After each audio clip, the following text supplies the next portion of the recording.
Now, early last morning, a major military offensive started in Yemen. Government troops backed by the Saudi-led coalition, in fact, attacked the Houthi rebels-held city of Hodeidah, which is home to the second largest port and also to a population of almost about 600,000 in Yemen.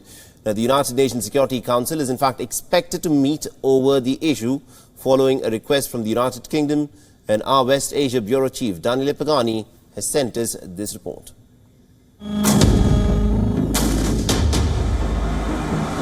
The three-year-old civil war in Yemen has taken a new turn. The northwestern port of Hodeidah, which is a little over 200 kilometers from the capital Sana'a, is bracing for a bloody assault by forces of the Saudi Arabia-led coalition.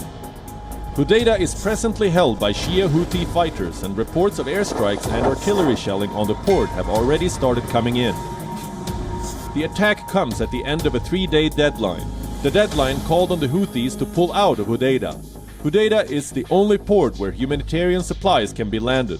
All other ports are under the control of the Saudi-led coalition and close to the Houthis. The coalition comprises troops from the UAE, Yemen fighters loyal to President Abdur Rabb Mansour Hadi, and Sudanese mercenaries.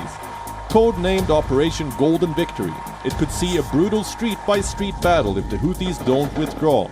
Airstrikes are reported to have killed dozens of Houthi fighters on the coast, while warships of the UAE Navy have been shelling Houthi positions from the sea.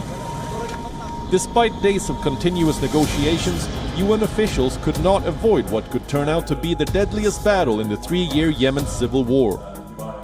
Humanitarian coordinator in Yemen, Liz Grande, says that a military attack or siege on Hodeidah will impact hundreds of thousands of innocent civilians. Humanitarian organizations have rushed to develop a contingency plan. In a prolonged worst case, we fear that as many as 250,000 people may lose everything, even their lives. Coalition forces and the exiled Yemeni President Abd Rabbu Mansour Hadi consider Hodeidah a military milestone. They believe its recapture could turn the tide of the war in Yemen. The Saudi-led coalition has accused Houthi rebels of smuggling Iranian weapons and missiles through Hodeidah port. It is an assessment the UN disagrees with. 7 million people are completely reliant every month on food, and more than 7 million on other assistance from humanitarian organizations. So Hodeidah is absolutely central to the preserving of life.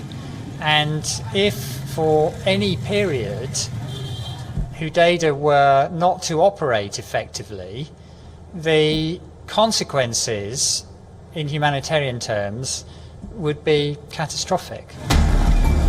The UN estimates more than 600,000 people live in the city.